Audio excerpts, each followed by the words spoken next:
Le cancer du sein. De nos jours, 87 des femmes survivent à la maladie. Mais comment bien vivre une fois les hôpitaux, les chimiothérapies et les radiothérapies passées? Catherine Sabiston, du département de kinésiologie et d'éducation physique à McGill, s'intéresse, elle, à la vie après le cancer du sein et comment l'exercice physique mène à un esprit sain dans un corps sain.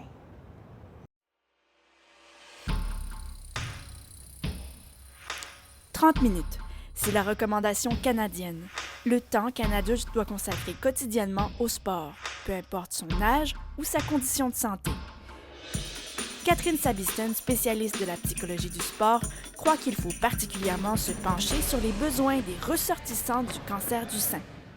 La recherche qui est là maintenant dit que les 30 minutes par jour, c'est pour les femmes qui ont eu un cancer du sein et aussi pour la population du Canada.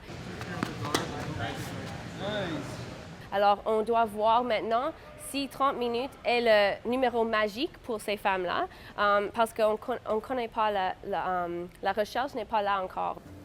Depuis presque une décennie, Catherine Sabiston se penche sur ces femmes qui ont souffert d'un cancer du sein, une population plus à risque de souffrir de maladies cardiovasculaires, de dépression et d'une foule d'autres troubles. C'est important de faire de la recherche chez les femmes qui sont atteintes du cancer ou qui ont eu un cancer déjà, de façon à pouvoir voir vraiment quel type d'exercice physique qu'elles devraient faire, puis aussi quelle quantité d'exercice qu'elles devraient faire pour avoir un impact sur la santé, autant sur la santé mentale que sur la santé physique.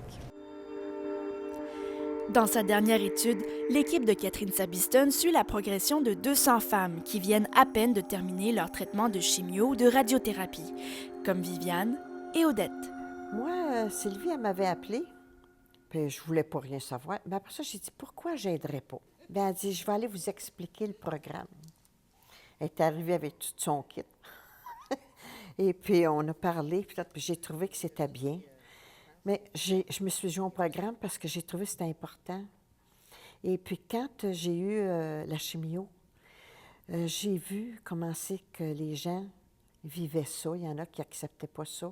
Lorsque les femmes ont leur traitement, elles sont suivies des fois tous les jours durant plusieurs semaines. Par exemple, en radiothérapie, elles doivent se présenter là tous les jours durant plusieurs semaines.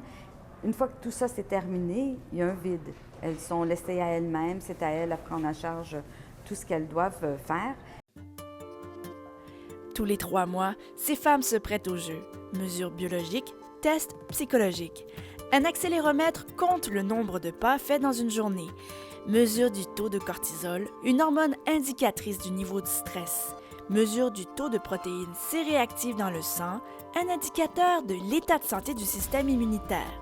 Le but, établir le lien entre la quantité et le type d'exercice physique et leurs effets sur l'humeur et la santé des sujets. Alors, on sait qu'après les traitements, après un diagnostic, l'immunité de ces femmes sont un peu plus bas à cause du traitement. Et on veut voir si on peut améliorer l'immunité de ces femmes avec l'activité physique. Et si encore l'immunité est une mesure qui a beaucoup de liens avec la santé physique et mentale, alors si on peut voir que l'activité physique a une réaction sur la protéine C réactive, on peut encore améliorer leur vie long terme de ces femmes-là. Après 1 an de compilation de données, voici les premiers résultats. Les femmes qui font moins d'exercice affichent un taux élevé de protéines C-réactives, ce qui indique la présence d'infections. Elles ont aussi plus tendance à la dépression et aux émotions négatives. Celles qui font plus d'exercice se disent moins stressées sur les questionnaires et sécrètent moins de cortisol. Ça m'a montré comme c'est important de marcher puis de faire de la culture physique.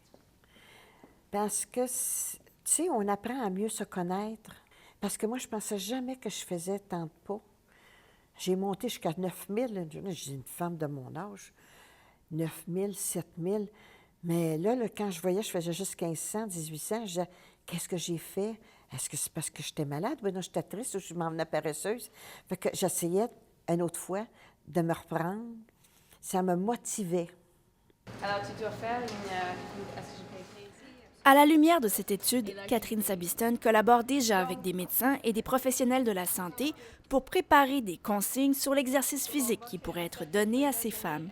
Elle continuera aussi d'étudier les différents types d'exercices physiques en salle d'entraînement, l'activité au quotidien et autres types de défis sportifs. Marc bien, j'ai changé ma vie en faisant plus de sport. Puis je suis contente. Je ne sais pas quel est le but exactement de la recherche, mais je trouve que c'est bien. Et puis, non, ça m'a fait aimer la vie, mais avec... Je ne serais plus capable d'arrêter de marcher. Je ne serais plus capable. Même que je serais avec une marchette, ça ne me dérangerait pas. Parce que quand je ne peux pas aller dehors, je fais 3 fois le tour des centres d'achat ou bien dans des épiceries. Avec un panier, par exemple. Panier ou ma marchette, puis je le fais. Quant à Catherine Sabiston, sa recherche vient de prendre une toute nouvelle tournure depuis que l'année dernière, sa mère a reçu son propre diagnostic de cancer du sein.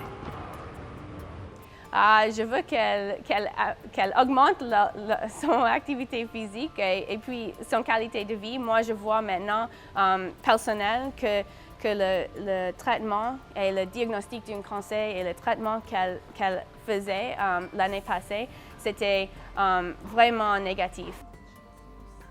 Je veux que mon travail informe sa vie aussi. Alors, je peux dire, maman, tu dois mieux marcher, tu dois augmenter ça ou ça pour qu'elle ne recevoir pas une autre diagnostic d'un autre cancer ou même du cancer du sein encore.